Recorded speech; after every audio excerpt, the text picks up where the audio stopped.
All right, it's time for another episode of Empty by Eric Ruggles. It's season 2, episode 2 tonight. If you've missed my first 9 episodes of season 1 or my first episode of season 2, you can go to my YouTube channel. It's www.youtube.com/@EricRuggles. While you're there, you might as well subscribe and hit notification. Become a subscriber today. I'm very thankful for all the subscribers I have currently, and I'm hoping that you're enjoying the story as I read it. All right, so season 2, episode 2, Forensics and Fear. Where did we leave off? All right, so Rayden, the big finale just happened. Everybody's dead except Rayden. Rayden looks around, and he tries to bring his family and friends back to life. But with all the powers that he has, he can't. He'll soon find out that witches can't bring people back to life if they're already dead. They can heal them if they still have a pulse, but if they are dead, they cannot bring them back. So, Rayden, discouraged, jumps in his car because he hears the sirens coming, heads back towards North Carolina, Hickory, and dumps his car in the lake, watches it sink out of sight, and then transports to Creo's cabin to lie low. We introduced a new character, Chastain. He was the head of the investigation at the lighthouse, and basically he had the forensics crew come in. They checked everything out, took stuff back to the lab, cleanup crew came in, and Chastain left. So this is where we're picking up. Chastain leaving the lighthouse. As Chastain approached his car, his cell phone rang. It was Steve Turner, the captain of the regional task force. "Chastain," he said, "we have another murder that fits the description of the serial killer we have been tracking and investigating." He continued to say, "This one is just as brutal as the others." "Another decapitation?" Chastain spouted. "Yes, this is the 4th one, and we have nothing on this guy," replied Turner. "Was this one on the East Coast as well?" asked Chastain. "Yes, New Jersey," answered Turner. "Can I come in tomorrow? I would like to follow up on a case that just opened up here," Chastain requested. "I guess, but we need to nail this guy down before he kills again, and I need your help," pleaded Turner. "I will be there tomorrow," promised Chastain. The regional task force is made up of 6 different detectives from the East Coast states of Rhode Island, Massachusetts, New York, New Jersey, Virginia, and North Carolina. The whole East Coast from Maine to Florida was covered by this task force, but only had representation from 6 states. The task force was made up of some good detectives, but Turner and Chastain headed most of the investigations and were the studs of the unit. Between the two, the experience was unbelievable. They had been on several cases together and have seen some unreal things. Not much was a surprise to them anymore. Usually it would just be those two investigating the case. The other detectives were too busy at their own precincts solving cases that they had there. Leaving the lighthouse, it was already early morning around 8 a.m., so Chastain decided to grab some breakfast before heading into the precinct to check in with forensics. He stopped at a diner near the police station, and as he entered, he sat down at a booth and ordered a coffee. He sat there and thought about the lighthouse scene again. Why wouldn't the shooter shoot the person coming up the stairs before they got to him? Chastain thought to himself. Why take the chance shooting the tied-up victim and the girl before the person coming up the stairs? Or was that even the order of things that happened? Or was the shooter distracted by someone or something else, allowing the person going up the stairs to reach the shooter? Chastain pondered as he took a sip of his coffee. His thought was interrupted by, "Would you like some eggs with your coffee?" asked the waitress. Chastain responded, "Just some toast, please." It wasn't long before the toast came out, and Chastain nibbled on it with a fresh cup of coffee. His mind went back to the scene, and he ran through the scenarios of what might have happened in his mind. After replay, Chastain came to the conclusion that the shooter did not act alone, and one or more people got away. Who? Where are they? What actually happened at the lighthouse? Were the questions fluttering in Chastain's mind. He snapped back to reality. He left a tip and decided to go see if forensics had figured anything out yet. Rayden, now with a full belly and rehydrated, felt a little sleepy. First, he put the rest of the food in the fridge. The electricity was still working, which was a good thing. He decided to find a place to lay down and rest his eyes for a bit. Rayden found the bedroom and proceeded to lay down on the single bed for a rest. It was about 5 p.m. now, and Rayden slowly opened his eyes. He walked out of the bedroom and wandered around the cabin, looking and snooping just to see if there was anything of interest. Rayden walked around the front room, opened a door to find a generator connected to the solar panels that were on the roof above the small closet that contained the generator.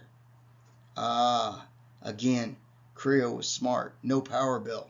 Then no one could trace him. Water was different. It was a different story. He had storage of large water bottles that were used for all of the water purposes. Rayden continued to walk the cabin and opened a door to what looked like an outhouse-type bathroom. Again, no running water or sewage, just a makeshift outhouse. Kierion definitely made sure he was not traceable. Rayden made his way back to the bedroom to snoop around, and there was a nightstand next to the bed. All good things were found in a nightstand, thought Rayden. So Rayden approached the nightstand. As Rayden opened the drawer to Kierion nightstand, he saw a book labeled Journal. He snooped around a little bit more, but found nothing of interest besides the journal. He decided that before he would dive into the journal, he was going to see if an idea of his was going to work. He reached in his pocket and pulled out the half stone that was remaining from his family. He sat it on the bed, and he sat down next to the stone.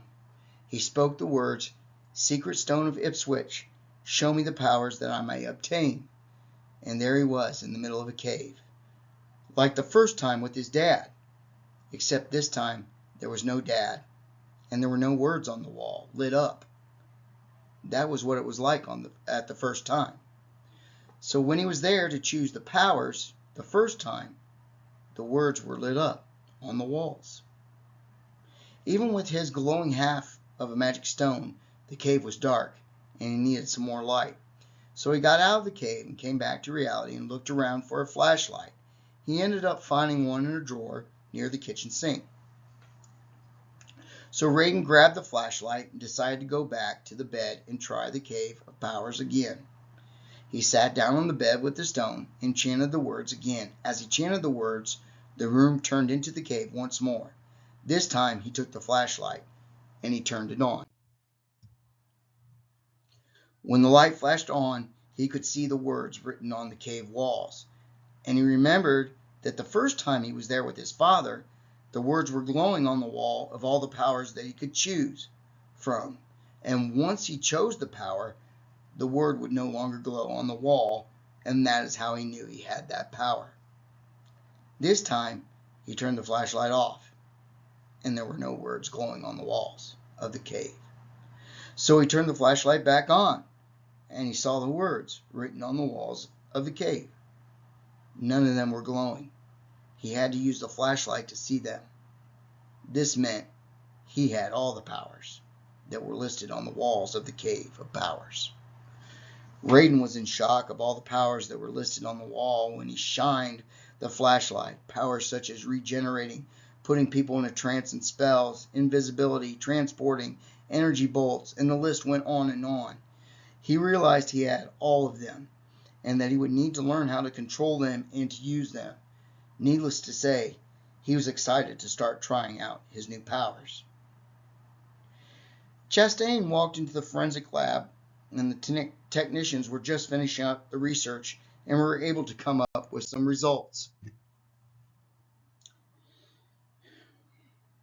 They figured out it was Rachel, Rayden's mother, Cheryl Miller, Drew Barnes, and Darren Michaels. Chastain decided he wanted the crew to investigate relatives of these 4 victims and locate their addresses, and of course anything else they could dig up on these 4, such as prior arrests, etc. Chastain said he would be back later to find out what they came up with in their research. Chastain went to his office and sat in his fine leather chair, then took a couple deep breaths and picked up his phone to call Turner. He went to contacts and hit Turner's number, then waited for the phone to be answered. You could hear on the other end, "This is Turner. What's going on?" Chastain said he had a multiple homicide that he was taking care of, which happened the previous night. We are in a place where the crew is going to have to do a little bit more research before we can move on with this case. So I thought I'd get in touch with you and find out what's going on with these murders along the East Coast. Turner said, "They are the same as always. Decapitation, no blood at the scene, no fingerprints, and the body left laying there headless." "Where are you at now?" asked Chastain. "I am in New Jersey still. It will take about, 4 hours to 5 hours for you to get down here?" Chastain answered, "Yeah, I can be there in about 5 hours. So Chastain told him goodbye and said he was on his way. Before Chastain left, he asked his crew to diligently get him some information that he was heading to New Jersey for a regional case. If they found anything out, please contact him immediately. Chastain then shut the door to the lab, walked out the front door to his car. He hopped in, strapped on his seatbelt, cranked the car, and pulled away towards New Jersey. So before Rayden started trying out any more of his new powers, he would have to get out of the cave and go back and grab a piece of paper and pen to write down all the powers that he wanted to try. So he got out of the cave once again and looked for a piece of paper and a pen in the cabin. Searching through the drawers, he found a pen and paper, made sure the pen worked, and he went to the bed, chanted the secret words one more time, and he appeared in the cave once again. Shining the flashlight on the cave walls, he made an extensive list on his piece of paper. It was invisibility, trances, energy bolts, regeneration, teleporting. Those were some of the powers that he had, that he wanted to work with and master. It was a good start, and he wanted to master other powers, but he would have to wait at least until he had his list mastered. He then left the cave again and was back in Creo's cabin. Before he would go outside and try these new powers, he wanted to look over the journal in Creo's nightstand. As he was flipping through pages, he found out a lot of the journal was about his father. As it got near the end of his father's portion in the journal, Rayden was mentioned in the journal as well. Creo was after them the whole time. The journal explained how he would kill both of them by destroying the stone, and that he would take over the world with his newfound powers. As Rayden flipped through a few more pages, he saw another name. The name he saw was Kierion Vander. There was an entire section dedicated to him as well. Rayden continued to flip through the pages to find out more about this Kierion Vander. He went on to read that Creo found out Kierion was a hybrid. Kierion's mother was a werewolf, and his father was a vampire. What kind of creature is that, thought Rayden. The journal read that the father did not know when he seduced the mother that she was a werewolf, and Kierion was born with powers from both creatures. He was predominantly a vampire, but could control his becoming a werewolf. The old cliche of werewolves and full moons was just a movie thing. Kierion could control his ability to become a werewolf at any time he wanted. Creo left notes in the journal to believe Kierion was alive. Creo also documented that Kierion was out to kill and become the most powerful being in the world. Rayden became disheartened by what he had read, because he knew if this being was still alive, that he would stop at nothing to wreak havoc on this world.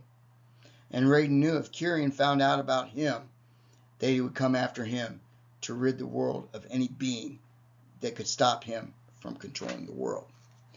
All right, so that's episode 2. Basically, we got the precedents for a new character, Kierion Vander. All right, so Rayden's going to have to deal with this guy now. And so there's going to be a lot more adventure coming up in episode 3 and on in season 2. And again, if you are enjoying this story, please subscribe to my channel, www.youtube.com/@EricRuggles. I greatly appreciate it. I'm trying to stride toward 1,000. All right, I appreciate everybody listening, and thank you.